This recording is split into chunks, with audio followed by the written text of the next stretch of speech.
Zay ny amin'ny niveau iny fa eo amin'ny vaovao politika kosa indray manoloana indrindra ny raharam-pirenena amin'izao fotoana izao dia naneho ny heviny momba izany indrindra i Nicolas Randrianasolo député an'i Betroka ho an'ity solombavambahoaka ity dia mitaky ny fandraisana andraikitry ny filoham-pirenena izy ho azy dia mila ny fanovana ny gouvernemanta eo ampiarana azy.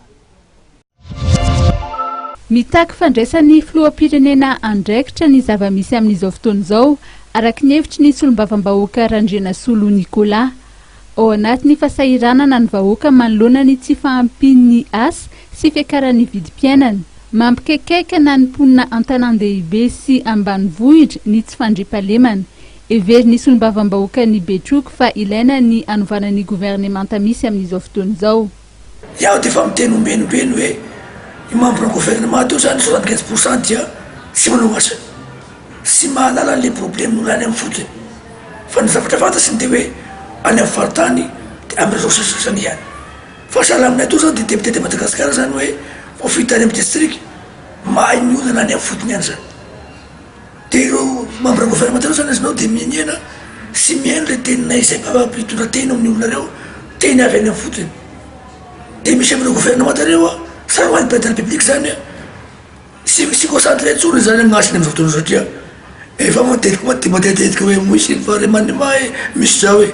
dia manao tateky sakadrafitra azy reo zany manao zavatra tsy mety zany hoe mangalatry misy zany le vahoaka eo sy fananana hoanina eo sy fandriampahalemana dia tokony hainy président koa fa ny promesse meny manerana ny district manerana Madagasikara tompoko 95% sy vita azaran'ny président ny miteny hoe sao ataoko aminareo eto sao ataoko aminareo dia ny membre ny gouvernement no miexecteny zavatra zay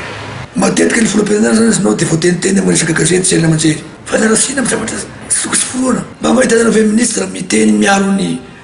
président de la République raha sy ministre ray ihany zany avako eto ministre rivoko tovao. Tsy ampy araky ny fanazavana netiny Randrianasolo Nicolas ny filazan'ny filoham-pirenena fa tokony ametram-pialana izay tsy mahavita ny asany. Ilainy ho ny solombavambahoaka ny Betroka ny fandraisan'ny filoham-pirenena fanapahan-kevitra entitra ary fasahina manova ny gouvernemanta izay tokony anatanteraka ny fampanantenana tamin'ny fampelezan-kevitra ary ny vina mpampandrosoana no faritany.